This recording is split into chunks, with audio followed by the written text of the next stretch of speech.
नमस्कार, very good morning. आप सबका बहुत बहुत स्वागत आपके YouTube channel Sukhdev sir geography के अंदर। दोस्तों, आप जानते हैं कि राजस्थान के अंदर फर्स्ट ग्रेड की वैकेंसीज़ के फॉर्म भरवाए जा चुके हैं।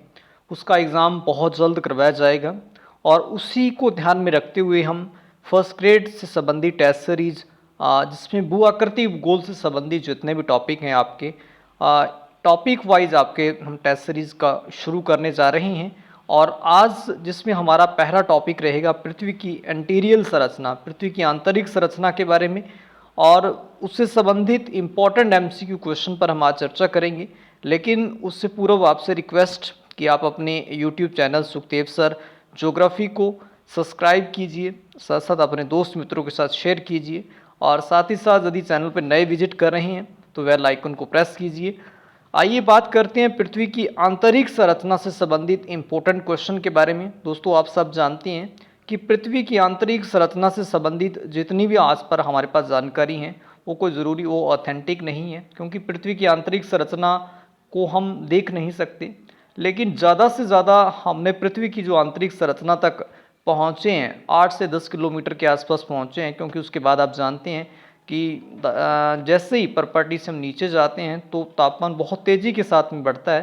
तो इसलिए पृथ्वी के केंद्र तक, जो कि पृथ्वी का केंद्र 6571 किलोमीटर है, तो हम 12 किलोमीटर तक हमने जो भी खनन किया, प्रवेदन किया, उसके आधार पर हमने पृथ्वी के केंद्र के बारे में जितनी भी डाटा के बारे में जानकारी लगाई, अनुमान लगाया है, उसके आधार पर हमने पृथ्वी की आंतरिक संरचना को जानने का प्रयास किया। आइए बात करते हैं इंपॉर्टेंट क्वेश्चन पृथ्वी की आंतरिक संरचना से संबंधित। पहला क्वेश्चन, मेंटल का निर्माण जिन चट्टानों से हुआ है। मेंटल आप जानते हैं कि पृथ्वी की जो आंतरिक संरचना है उसको 3 परतों में डिवाइड किया गया है। ऊपर परपटी है, नीचे बीच वाली मेंटल है, और इससे नीचे कोर है जिसको क्रोड कहते हैं। तो हमें बताने हैं कि जो पृथ्वी की दूसरी परत है, जो लगभग 700 से 2900 किलोमीटर के मध्य पाई जाती है, उसका निर्माण कौन सी चट्टानों से हुआ है। Option A peridotite, option B gypsum, option C खड़िया, या डी कोई नहीं। तो दोस्तों, मेंटल का निर्माण आप जानते होंगे पेरिडोटाइट नामक चट्टानों से हुआ है, तो इसलिए हमारा ये ऑप्शन सही होगा। ये लास्ट ईयर के 2013 के फर्स्ट ग्रेड एग्जाम में पूछा गया क्वेश्चन है और बहुत इंपॉर्टेंट है। तो मेंटल का निर्माण याद रखिए पेरिडोटाइट नामक चट्टानों से हुआ है, तो ये ऑप्शन हमारा यहाँ पे करेक्ट होगा। बात करते हैं प्रश्न नंबर 2 की। पृथ्वी की आंतरिक संरचना के संबंध में सर्वाधिक महत्वपूर्ण जानकारी का स्रोत क्या है। आप जानते हैं कि पृथ्वी की इंटीरियर संरचना के बारे में कुछ सोर्सेज हैं, तो उनमें बताना है कि सबसे महत्वपूर्ण जानकारी जिससे हमें पृथ्वी के बारे में ऑथेंटिक जानकारी मिलती है, तो उसके बारे में बताना है। ऑप्शन ए अप्राकृतिक संसाधन, ऑप्शन बी भूकंप विज्ञान, ऑप्शन सी ज्वालामुखी गिरिया, डी प्लेट विवर्तनिक। दोस्तों, आप जानते हैं कि पृथ्वी की आंतरिक संरचना के बारे में 2 महत्वपूर्ण सोर्सेज है, एक प्राकृतिक संसाधन और एक अप्राकृतिक संसाधन, और जिसमें सबसे ज़्यादा हमें ऑथेंटिक जानकारी मिलती है वो है भूकंप विज्ञान से, जिसको सिस्मोलॉजी कहते हैं, जिसमें 3 प्रकार की तरंगे हैं, प्राथमिक, द्वितीयक, और उन तरंगों की जो चलन की प्रक्रिया है उनके आधार पर हमें काफ़ी ज़्यादा पृथ्वी की इंटीरियर संरचना के बारे में जानकारी मिली है। तो सबसे महत्वपूर्ण जानकारी का स्रोत भूकंप विज्ञान है, तो हमारा यहाँ पे बी ऑप्शन करेक्ट होगा। बात करते हैं प्रश्न नंबर 3 की। सियाल, सीमा और निफे के रूप में भूगर्भ का विभाजन किसके द्वारा किया है। आप जानते हैं कि पृथ्वी की जो आंतरिक संरचना का जो विभाजन सब बहुत से भूगोलवेताओं ने अपने अपनी परतों के आधार पर किया, लेकिन आजकल इसका अभिनव मत आ चुका है। लेकिन हमें बताना है कि सियाल, सीमा, निफे जो 3 परतों में पृथ्वी की इंटीरियर संरचना को बांटा, वो कौन से विद्वान द्वारा बांटा गया। ऑप्शन ए वांडरग्राट द्वारा, ऑप्शन बी डेली द्वारा, ऑप्शन सी होम्स द्वारा, या डी स्वेस द्वारा। दोस्तों, आप जानते हैं कि एडवर्ड स्वेस ने ही पृथ्वी की आंतरिक संरचना को 3 भागों में, सियाल, फिर उसके बाद सीमा, फिर उसके बाद में निफे के रूप में बांटा है, तो सही ऑप्शन होगा डी स्वेस। प्रश्न नंबर 4 की बात करते हैं। पृथ्वी के धरातल से केंद्र की ओर निम्नलिखित का सही क्रम क्या होगा। आपने पिछले क्वेश्चन में पढ़ा कि एडवर्ड स्वेस ने पृथ्वी को 3 भागों में बांटा है, सियाल, सीमा, में। हमें बताना है कि भूप्रपट्टी से पृथ्वी के केंद्र की तरफ जाते हैं तो उसका सही क्रम कौन सा आएगा, पहले ऊपर कौन सा आएगा, फिर उसके नीचे, फिर उसके नीचे, तो उसका सही क्रम बताना है। ऑप्शन ए, ऑप्शन बी, या सी, या डी। तो दोस्तों, हम जानते हैं कि सबसे पहले जो स्वेस ने जो पहली परत को ऊपर वाली परत को नाम दिया, उसका नाम सियाल था, जिसका निर्माण सिलिका एल्यूमिनियम से हुआ। उसके बाद में 100 किलोमीटर के बाद में सीमा जिसमें सिलिका और मैग्नीशियम, फिर उसके बाद में 2900 किलोमीटर के बाद में निफे निकल और जो फेरियम लोहे से मिलकर बनी है। तो सही सीक्वेंस रहेगा पहले सेकंड सियाल, फिर सीमा, फिर थर्ड निफे। तो सेकंड, फर्स्ट और थर्ड ये ऑप्शन सही रहेगा। तो इसमें हमारा सही करेक्ट आंसर होगा बी। बात करते हैं प्रश्न नंबर 5 की। गुटेनबर्ग असंतता किसके बीच में पाई जाती है? आप जानते हैं कि पृथ्वी के नीचे जितनी भी परतें पाई जाती हैं उनके बीच भूकंपीय तरंगों की गति कहीं बढ़ती हैं तो कहीं घटती हैं। जहाँ पे बढ़ती हैं या घटती हैं तो वहाँ पे खाली क्षेत्र बन जाता है जिसको असंतता के नाम से जाना जाता है। तो हमें बताना है जो गुटेनबर्ग असंतता वो किन किन के बीच में पाई जाती है। ऑप्शन ए पपड़ी और मेंटल के बीच, ऑप्शन बी ऊपरी क्रोड या निचली क्रोड के बीच, सी प्रवार या क्रोड के बीच। तो दोस्तों आप जानते हैं कि प्रवार और क्रोड के बीच में एक खाली क्षेत्र पाया जाता है। यहाँ पी जो भूकंपीय तरंगे हैं उनकी गति बढ़ती है। तो इसलिए सी ऑप्शन करेक्ट होगा, प्रवार और क्रोड। प्रश्न नंबर 6 की बात करते हैं। निम्नलिखित में से कौन सा कथन सत्य है? हमें बताना है, 4 कथन दिए, इनमें से सत्य कथन बताना है। ऑप्शन ए सियाल में ग्रेनाइट व नीस जैसी चट्टानों की प्रधानता है। ऑप्शन बी सीमा का निर्माण मुख्यतः बेसाल्ट व गैब्रो जैसी चट्टानों से हुआ है। ऑप्शन सी क्रोड में निकल व लोहा जैसे तत्वों की अधिकता या उपयुक्त सभी। दोस्तों बात करें सियाल में ग्रेनाइट नीस दोनों चट्टानें पाई जाती हैं। ऑप्शन बी की ये सही है। तो ऑप्शन बी की बात करें सीमा का निर्धारण बेसाल्ट और गैब्रो चट्टानों से हो, ये भी सही है। क्रोड में जो पृथ्वी की अंतरिम परत है उसमें निकल लोहा फेरियम पाया जाता है। तीनों ऑप्शन सही है तो हमारा डी ऑप्शन करेक्ट होगा, उपयुक्त सभी। बात करते हैं प्रश्न नंबर 7 की। भूपृष्ठ की किस परत में बेसाल्ट चट्टानों की अधिकता है? भूपृष्ठ की किस परत में बताना है कि बेसाल्ट चट्टानों से जिस परत का निर्माण हुआ। ऑप्शन ई सियाल, option B sima, option C nife या की कोई नहीं।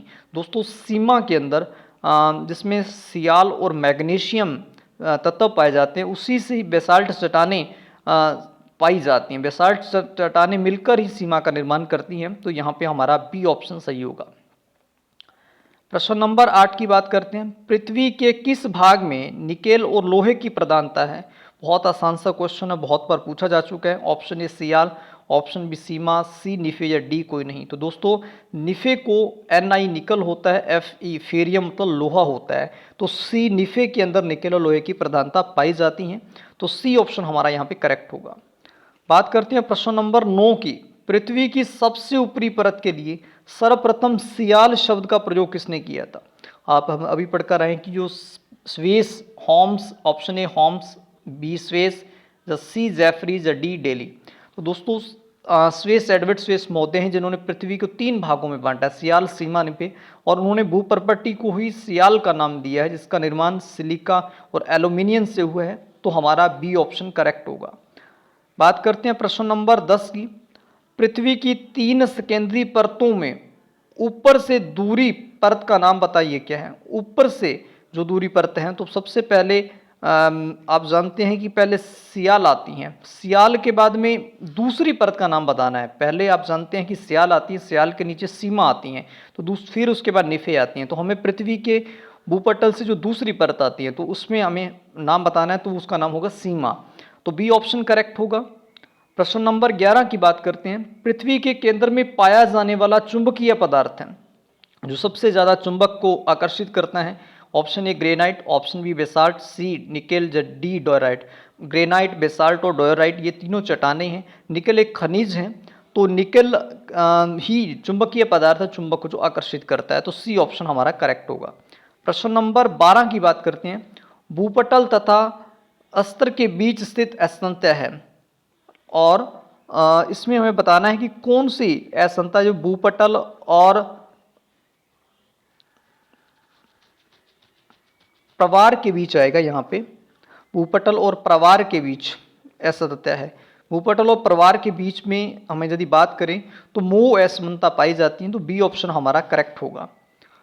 प्रश्न नंबर 13 की बात करते हैं। स्वेस ने पृथ्वी के आंतरिक भाग को 3 भागों में बांटा था, उसके विभाजन में नहीं था। पृथ्वी को तो अपने जानते हैं कि स्वेस ने पृथ्वी के आंतरिक भाग को 3 भागों में बांटा, उसमें बताना कौन सी परत उसमें शामिल नहीं थी। Option A sial, option B sima, option B nife या डी सबस्टेम। तो दोस्तों सियाल, सीमा और निफे 3 भागों में बांटा था, सबस्टेम इसमें शामिल नहीं है, वो होम्स की परत थी। तो डी ऑप्शन यहाँ पे रॉन्ग है, तो हमारा सही ऑप्शन होगा D.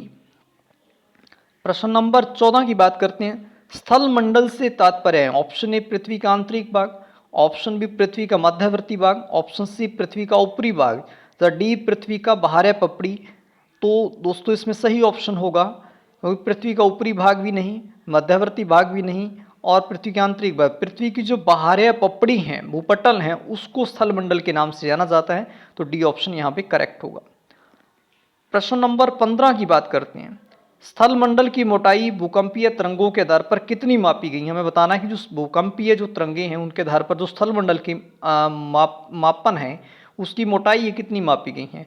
Option 105 kilometre, option B 100 kilometre, या सी 200 किलोमीटर, डी 180 किलोमीटर। तो दोस्तों आप जानते हैं भूपटल इनकी क्रस्ट की जो मोटाई है वो 100 किलोमीटर तक मानी गई है। तो बी ऑप्शन करेक्ट होगा, 100 किलोमीटर। प्रश्न नंबर 16 की बात करते हैं। निम्नलिखित में से किस परत को बेरोस्फीयर के नाम से जाना जाता है? तो ऑप्शन ए वायुमंडल की सबसे ऊपरी परत, या बी पृथ्वी की सबसे ऊपरी परत, या सी पृथ्वी की सबसे आंतरिक परत, या डी पृथ्वी की मध्यवर्ती परत। दोस्तों पृथ्वी की सबसे आंतरिक परत जो कि कोर है, ठीक है, या जिसको अंतरम कहते हैं, उस परत को बेरोस्फीयर के नाम से जाना जाता है। तो सी ऑप्शन करेक्ट होगा। प्रश्न नंबर 17 की बात करते हैं। धरातल से भूगर्भ की ओर जाने पर गहराई के साथ तापमान वृद्धि की दर क्या है? ये बहुत ही इंपॉर्टेंट प्रश्न बहुत से क्वेश्चन पेपरों में पूछा जा चुका है कि जैसे हम धरातल से पृथ्वी के केंद्र की तरफ जाते हैं तो उसमें जो तापमान बढ़ता जाता है उसकी दर क्या रहती है। ऑप्शन ए 1 डिग्री सेल्सियस प्रति 165 मीटर, 1 डिग्री सेल्सियस प्रति 165 फीट, या 1 डिग्री सेल्सियस प्रति 32 मीटर, या 1 डिग्री सेल्सियस प्रति 32 फीट। दोस्तों आप जानते हैं कि 1 डिग्री सेल्सियस 32 मीटर की गहराई पर जाते तो 1 डिग्री सेल्सियस तापमान बढ़ता है। तो सी ऑप्शन हमारा करेक्ट होगा। प्रश्न नंबर 18 की बात करते हैं। पृथ्वी की आंतरिक संरचना के अनुसार भूगर्भ का विभाजन भूपटल, मेंटल और कोर में किया गया। ये विभाजन किसका है? जिसने पृथ्वी को मेंटल, कोर और भूपटल में बांटा है, तो हमें ये बताना है कि ये किसका विभाजन। Option A Holmes, option B Jeffrey, C Daly, या ग्रांट। दोस्तों ग्रांट, वांडर ग्रांट महोदय ने पृथ्वी को 3 भागों में बांटा, ऊपर वाली पर भूपटल, फिर बीच वाली को मेंटल, सी को कोर का नाम दिया। तो डी ऑप्शन हमारा सही होगा, ग्रांट। प्रश्न नंबर 19 की बात करते हैं। निम्नलिखित में से कौन सा कथन असत्य है? ऑप्शन ए 3 कथन दे सके, हमें बताना है कि कौन सा सही है। भूपटल की औसत मोटाई लगभग 33 किलोमीटर है। ऑप्शन बी महाद्वीपीय भाग में भूपटल की मोटाई अधिक है जबकि महासागरीय भाग में शिशला है। सी महाद्वीपीय भूपटल या ग्रेनाइट चट्टानों से निर्मित है, या डी महासागरीय भूपटल की तुलना में महाद्वीपीय भूपटल का घनत्व अधिक है। यदि देखा जाए पहले तीनों क्वेश्चन जो कथन है वो गलत है, तो इसमें चौथा कथन महासागरीय भूपटल की तुलना में जो महाद्वीपीय भूपटल का घनत्व है वो अधिक है। तो डी ऑप्शन हमारा यहाँ पे सही होगा। बात करते हैं इसके बाद में हम नेक्स्ट क्वेश्चन की, प्रश्न नंबर 20 की। महासागरीय सतह का निर्माण किस प्रकार की चट्टानों से, महासागर की जो सतह है जो भूपटल है उसका निर्माण, महासागर की सतह का निर्माण किस प्रकार से? Option A granite, option B basalt, या सी परत, या डी ग्रेवो। दोस्तों महासागर की जो सतह है उसका निर्माण बेसाल्ट चट्टानों से हुआ है। तो बी ऑप्शन करेक्ट होगा। बात करते हैं आज के 21वें प्रश्न की। मेंटल के संबंध में निम्नलिखित में से कौन सा कथन असत्य है? जो भूपटल के बाद में दूसरी परत पाई जाती है, पृथ्वी की आंतरिक संरचना में जाते हैं, उसमें कौन सा कथन सत्य बताना है? ऑप्शन ए इसकी गहराई 35 किलोमीटर से 2900 किलोमीटर के मध्य, ऑप्शन बी इसका संपूर्ण भाग प्लास्टिक अवस्था में, ऑप्शन सी पृथ्वी का आयतन 83.5 या द्रव्यमान 67.8 भाग मेंटल है, या डी इसका घनत्व 3 से लेके 5.5 तक है। दोस्तों इसका पहला सी और डी सारे ऑप्शन सही हैं, लेकिन इसका संपूर्ण भाग प्लास्टिक अवस्था में नहीं है, तो ये गलत ऑप्शन है। तो हमारा सही होगा बी। प्रश्न नंबर 22 की बात करते हैं। स्थल मंडल में संबंधित है, स्थल मंडल से संबंधित है केवल ऊपरी भूपटल या निचली भूपटल, या ऊपरी भूपटल या निचली भूपटल तथा मेंटल का ठोस ऊपरी भाग, इनमें से कोई नहीं। दोस्तों स्थल मंडल लिथोस्फीयर के अंदर ऊपरी भूपटल भी आती है, निचली भूपटल भी आती है, लेकिन जो मेंटल का स्थल भाग है, ठोस भाग है, वो भी स्थल मंडल में शामिल किया जाता है। तो सी ऑप्शन हमारा करेक्ट होगा। प्रश्न नंबर 23 की बात करते हैं। स्थल मंडल का विस्तार कितने किलोमीटर की गहराई तक है? स्थल मंडल का विस्तार में बताना है। Option A 80 kilometre, B 100 kilometre, C 180 kilometre, D 200 kilometre. तो दोस्तों स्थलमंडल का विस्तार आप जानते हैं कि 100 किलोमीटर तक औसत माना गया है, तो A option B option correct होगा। आज के 24वें प्रश्न की बात करते हैं। पृथ्वी का औसत घनत्व क्या? बहुत इंपॉर्टेंट प्रश्न, कई एग्जामों में पूछा जा चुका है। ऑप्शन ए 5.47 घन सेंटीमीटर, ऑप्शन बी 5.4 जीसीएम, या सी 11 जीसीएम, या डी 3.3 जी। दोस्तों पृथ्वी का औसत घनत्व आप जानते हैं 5.49 घन सेंटीमीटर है, तो इस बी ऑप्शन करेक्ट होगा। आज के अंतिम प्रश्न की बात करते हैं। निम्नलिखित में से कौन सी भूकंप तरंग पृथ्वी के केंद्र से गुजरती हैं? कि ऐसी कौन सी तरंग है जो पृथ्वी के केंद्र से गुजर सकती हैं? Option A P, B S तरंगे, सी पी और एस दोनों, या डी कोई नहीं। तो दोस्तों पी तरंगे ही आप जानते हैं कि ठोस, द्रवीय और गैसीय अवस्था में गुजर सकती हैं, तो सही ऑप्शन होगा ए पी तरंगे, प्राथमिक तरंगे कहा जाता है। ये थे पृथ्वी की आंतरिक संरचना से संबंधित क्वेश्चन, और आपसे रिक्वेस्ट अंत में कि चैनल को सब्सक्राइब करें और अपने दोस्त मित्रों के साथ इस वीडियो को शेयर करें, ताकि सबसे ज़्यादा से ज़्यादा लोगों को इसका फ़ायदा हो सके। और मिलते हैं नेक्स्ट वीडियो में। थैंक यू, धन्यवाद।